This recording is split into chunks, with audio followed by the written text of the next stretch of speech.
Minutes of meeting அப்படின்னா என்னன்னு பார்த்தீங்கன்னா, ஸோ ஆல்ரெடி நான் ஒரு 1 பாயிண்ட் லெசன்ங்கிறது என்னன்னு சொல்லியிருக்கேன். இது மினிட்ஸ் ஆஃப் மீட்டிங். ஸோ 2க்கும் வித்தியாசம் இருக்குது. ஸோ 2 ஒன்றுன்னு நினச்சா அது இல்லை. ஸோ என்னென்னா, இந்த மாதிரி சின்ன சின்ன விஷயங்கள் வந்து எல்லா இடத்துலையும் சொல்லித் தர மாட்டாங்க. ஸோ எங்கேயாச்சும் ஒரு இடத்துல இன்டர்வியூவில் அவங்களுக்கு கேட்கலாம். ஸோ நான் சொல்கிற நிறைய பாயிண்ட்ஸ் முக்கியமானது.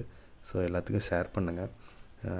இதை வந்து டெய்லி நீங்கள் யூஸ் பண்ணுற கம்பெனிகளில் இந்த மாதிரி அடிஷ்னல் சின்ன சின்ன பாயிண்ட்ஸ் உங்களுக்கு தெரிய தான் உங்களோட வேல்யூ அதிகமாகும். ஸோ நீங்கள் வெறும் பர்டிகுலர் ஒர்க்கில் மட்டும் இருந்துக்கிட்டு இருந்தீங்க அப்படின்னா அது வந்து செட் ஆகாது. ஸோ இது வந்து என்னென்னு தெரிஞ்சுக்கோங்க. இப்போ நீங்கள் ஒரு விஷயத்தை ஒருத்தவங்கள்ட்ட சொல்லியிருப்பீங்க, ஆனால் வந்து அவங்க அதை மறந்துருப்பாங்க, நாளைக்கு சொல்லவே இல்லைன்னு கூட சொல்லுவாங்க.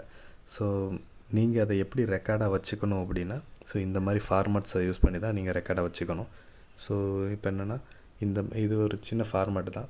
ஸோ மினிட்ஸாக மீட்டிங்னா ஒரு நிமிஷத்தில் இல்லை வந்து ஒரு சில நிமிடங்களில் நீங்கள் வந்து ஒரு விஷயத்தை பற்றி பேசி அதுக்கு ஏதோ ஒரு டிசிஷன் எடுக்கிறதுக்கு பேர் தான் மினிட்ஸ் ஆஃப் மீட்டிங். இதில் ஒருத்தர் ஒரு 2 பேர் இருக்கலாம், இல்லை 4-5 பேர் இருக்கலாம். ஸோ நீங்கள் யாருக்கிட்டலாம் சொல்ல போகிறீங்க, இல்லைன்னா டிஸ்கஸ் பண்ண போகிறீங்க. ஸோ அந்த மாதிரி ஒரு டீமை கூப்பிட்டு ஒரு டிஸ்கஷன் பண்ணுறப்ப இந்த மாதிரி ஒரு ஃபார்மேட்டை கையில் வச்சுக்கிட்டு, ஸோ எதை பற்றி பேச போகிறோங்கிற ஹெட்டிங்கை அது கொடுத்துக்கணும். ஸோ அதுக்கப்புறம் எந்த இடத்துல பேசுகிறீங்க, என்ன டைமு, ஸோ அப்புறம் யாரெல்லாம் இருக்காங்க, ஸோ அவங்களோட நேம்ஸ் எல்லாம் இவங்கெல்லாம் இருக்காங்க, ஸோ அப்படின்னு போட்டுட்டு இதை பற்றி பேச போகிறோம். பேசிவிட்டு ஒவ்வொருத்தவங்களோட பாயிண்ட்ஸ் என்ன, ஸோ என்னென்ன பாயிண்ட்ஸ் வந்து இதில் முக்கியமானது, ஸோ அதெல்லாம் எழுதிட்டு, ஸோ இந்தந்த பிரச்சனையெல்லாம் இருக்குது அப்படின்னா இந்தந்த பிரச்சனையெல்லாம் எழுதிட்டு, இந்த பிரச்சனையை யார் சால்வ் பண்ணுவா, ஸோ எப்போ சால்வ் பண்ணுவாங்க, ஸோ அவங்கக்கிட்ட ஏதாவது டார்கெட் டேட்ஸு, இல்லை அவங்களோட சைன் வாங்கன்னா சைன் வாங்கிக்கலாம், இல்லை நாங்கள் சொன்ன பாயிண்ட் இதெல்லாம் நான் அக்செப்ட் பண்ணுறேன், அந்த மாதிரி அக்செப்டன்ஸு, ஸோ எதுவாக வேணாலும் இருக்கலாம். ஸோ நம்ம அதுக்கு தகுந்த மாதிரி ஃபார்மேட்டை கொஞ்சம் சேஞ்ச் பண்ணிக்கலாம். ஸோ நம்ம எதை பற்றி பேச போகிறோங்கிறத எல்லோரும் கிளாரிட்டி ஆகிட்டாங்க அப்படின்னா எல்லாருமே சைன் பண்ணிடுவாங்க. ஸோ நாளைக்கு அதில் வந்து நீங்கள் ஒரு ரெக்கார்டு வச்சுருப்பீங்க. இன்கேஸ் ஒரு பர்டிகுலர் டேட் அதில் நீங்கள் போட்டிருந்தீங்கனாலும் அதுக்குள்ளே அது சால்வ் ஆச்சா இல்லையான்னு சொல்லி திருப்பி கூட எடுத்து உங்களால் அடுத்த மீட்டிங்கில் பேசிக்க முடியும்.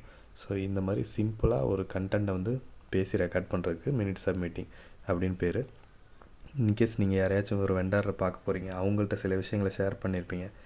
அப்போ அவங்கக்கிட்ட இந்த விஷயங்கள்லாம் நான் ஷேர் பண்ணியிருக்கேன் அப்படின்னு சொல்லி நீங்கள் ஒரு ரெக்கார்டு கொண்டு வந்து உங்கள் கம்பெனிக்கும் காட்டலாம். அவங்கக்கிட்ட சைன் வாங்கிட்டு வந்தால் நீங்கள் அங்கே போய் எக்ஸ்பிளைன் பண்ணிட்டீங்க அப்படிங்கிறதுக்கும் அது ஒரு ரெக்கார்டு. ஸோ அவங்களும் புரிஞ்சுக்குவாங்க. ஸோ நீங்கள் இதை ஃபார்மை காமிச்சாலே நாங்கள் போய் எக்ஸ்பிளைன் பண்ணியிருக்காங்க அப்படின்னு சொல்லி அர்த்தம். நான் வெண்டாருக்கு போயிட்டு வந்தேன்னு வாயில் சொல்கிறத விட ரெக்கார்டாக காமிக்கிறது ரொம்பவே பெட்டர். ஸோ இந்த மாதிரி ஃபார்மட் ஓரியன்டாக கொஞ்சம் வேலை பார்க்கும்போது நமக்கும் கொஞ்சம் வேல்யூ அதிகமாகும். ஸோ இந்த மாதிரி தெரிஞ்சுக்குங்க. ஸோ நிறைய விஷயம் பார்த்திங்கன்னா நம்ம மட்டும் கற்றுக்காமல் நிறைய பேர்த்துக்கு ஷேர் பண்ணுங்கள். இப்போ வந்து நான் இவ்வளோ நாள் வந்து ஷேர் பண்ணுங்கன்னு நான் சொல்லலை, பட் இருந்தாலும் நம்ம கற்றுக்கிறத இன்னொருத்தவங்களுக்கு சொல்லிக் கொடுத்தா நமக்கும் இன்னும் கொஞ்சம் நாலேஜ் அதிகமாகும். ஸோ நீங்கள் கொஞ்சம் ஷேர் பண்ணிங்கன்னா நிறைய பேர் இதனால் கற்றுக்குவாங்க. நிறைய பேருக்கு தெரியல. ஸோ ஷேர் பண்ணி விடுங்க. தேங்க்யூ.